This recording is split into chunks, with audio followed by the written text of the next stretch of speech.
Hello everyone, Recapped Mystery here. Welcome back. Today, I'm going to explain a science fiction thriller film called 222. Watch out and take care.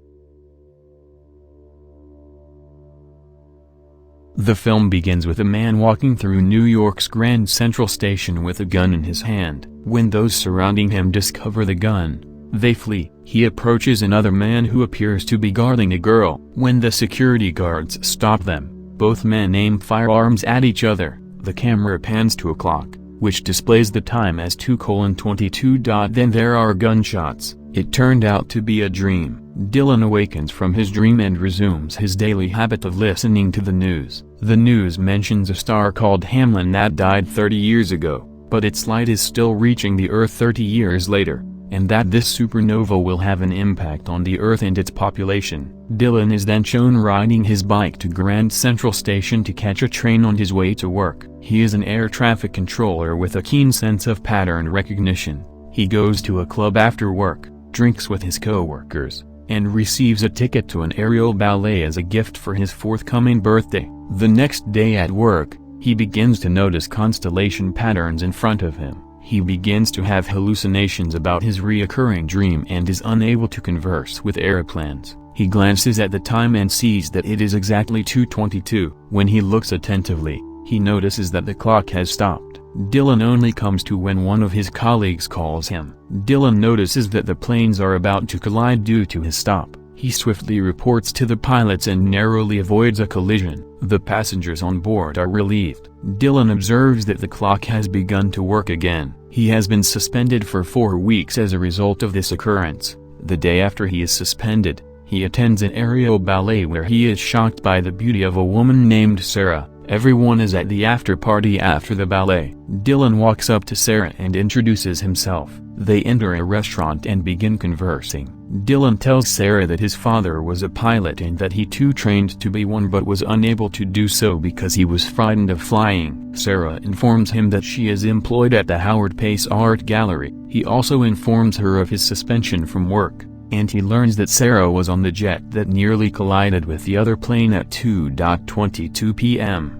Dylan felt bad about the situation. Sarah, on the other hand, felt grateful to Dylan for saving her life. As they leave, they admit to each other that for a first date, they felt a strong connection and as if they had known each other for years. The next day, on his way to Grand Central, Dylan witnesses the identical events as the day before: a siren, a woman laughing, construction sounds, a man saying "May I help you?" and glass cracking. At 2:21 p.m., he arrives at Grand Central Station and witnesses a businessman reading his newspaper, a couple hugging, a queue of preschoolers where the final child in queue spills something, as well as a pregnant woman on the clock. The station's window shatters at exactly 2:22 p.m. He then goes to see Sarah and invites her to an early dinner. He takes her to Central Park for ice cream. Sarah explains that she had stopped dancing due to an injury. Dylan is depressed, so he plays the music and begins dancing in front of her. She joins him, and the two joyfully dance in the middle of a busy park. They finally kiss. They go to Dylan's flat and kiss. They embrace on the bed the next morning. Dylan asks Sarah where she got her jewelry, and she says it was from her ex-boyfriend, Jonas, who also happens to be the main artist at the gallery where she works. Dylan inquires about Sarah's birthday, and they discover that they were both born on the same day, April 18, 1986, and will be 30 in less than a week. At 9:15 a.m., Dylan hears a car smash on the road below his flat, and he tells Sarah that it is the third day in a row that this has happened. Dylan then hails a cab and heads to Grand Central.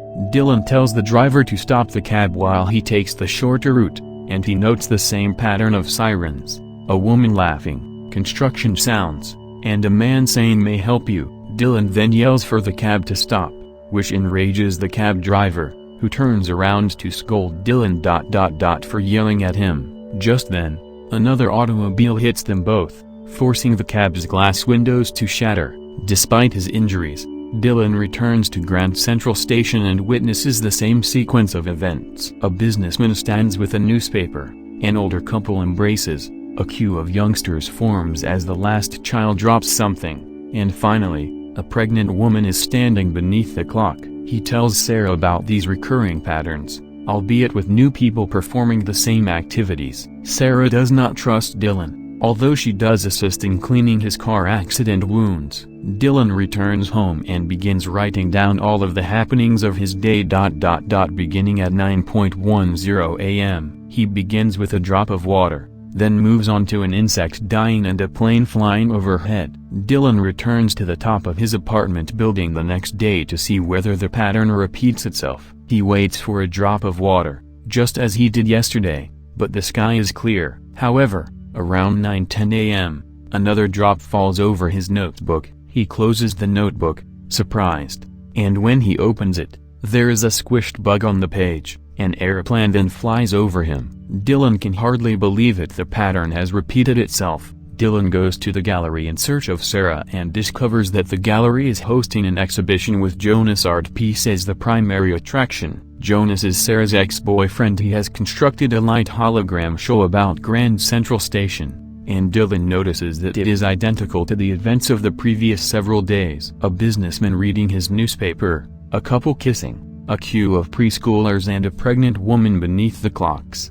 Dylan believes Jonas is following him since only Dylan is aware of these incidents. He assaults Jonas, ending in a brawl. He questions Jonas about pursuing him. The owner of the Kiefer Gallery is in the audience and applauds, saying it was a fantastic idea to recreate the murder at Grand Central Station that occurred 30 years ago. Sarah apologizes to Jonas for Dylan's attack and suspends her relationship with Dylan. Dylan texts Sarah later that day to ask her forgiveness. Meanwhile, he discovers a stack of envelopes stashed in his house. He discovers that these letters were written by a man named Jake Redmond for a woman named Evelyn.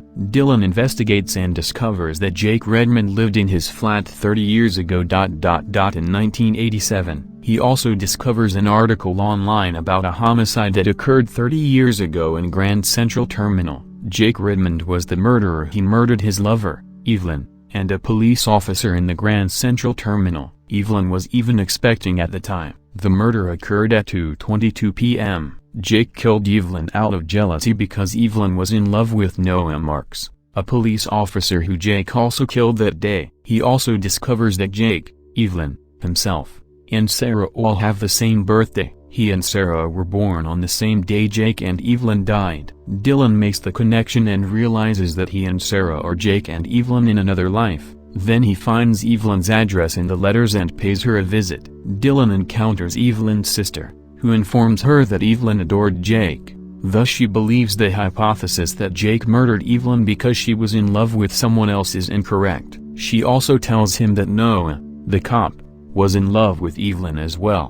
When Dylan returns home, he connects the constellation that has been occurring for 30 years to their position. He notices that the 3 stars in the constellation are Jake, Evelyn, and Noah. Dylan, Sarah, and Jonas are the current members. Since the constellation reappeared, so has their fate. He texts Sarah about his observations and invites her to meet him. Sarah is in the gallery, admiring Jonas' holograms. She tells Jonas about Dylan's discoveries, but he dismisses them as Dylan's illusions. Dylan is in his flat later that day when Sarah pays him a visit. She notices his anguish and attempts to calm him.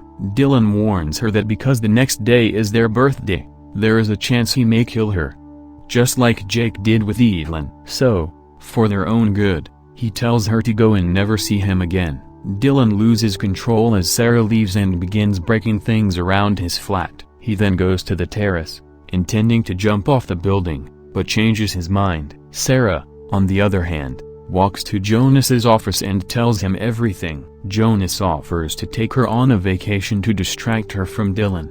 Dylan realizes the next morning that the water drop, the bug, the plane, and everything else in the pattern all happened to Jake on the day he died. The pattern has been warning Dylan that Sarah is in danger. Dylan rushes to her aid after discovering this. He phones her numerous times on the way, but she never answers. So he visits Jonas' office. There, he is astounded to see a wall covered in Sarah's photos and multiple holograms of her. He notices Jonas's obsession with Sarah. He also discovers an empty gun case and is convinced that Sarah is in danger. He dashes to the station in search of her. Meanwhile, Jonas and Sarah are at Grand Central Station, purchasing their train tickets. Jonas instructs Sarah to keep an eye on the time. History repeats itself. Jonas returns with the tickets to her. He, too, realizes they are living in the past. Sarah refuses to accompany him since she is in love with Dylan. He begs Sarah to tell him she loves him,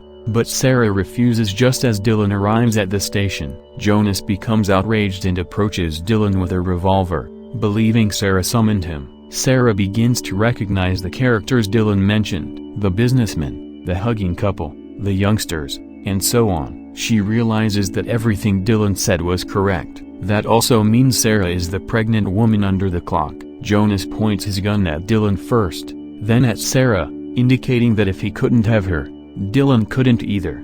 Dylan saves Sarah in time, but he is shot at 2:21 p.m. The events of 30 years ago play out, and at 2:22 p.m., Jonas is shot by the police who have been following Dylan there.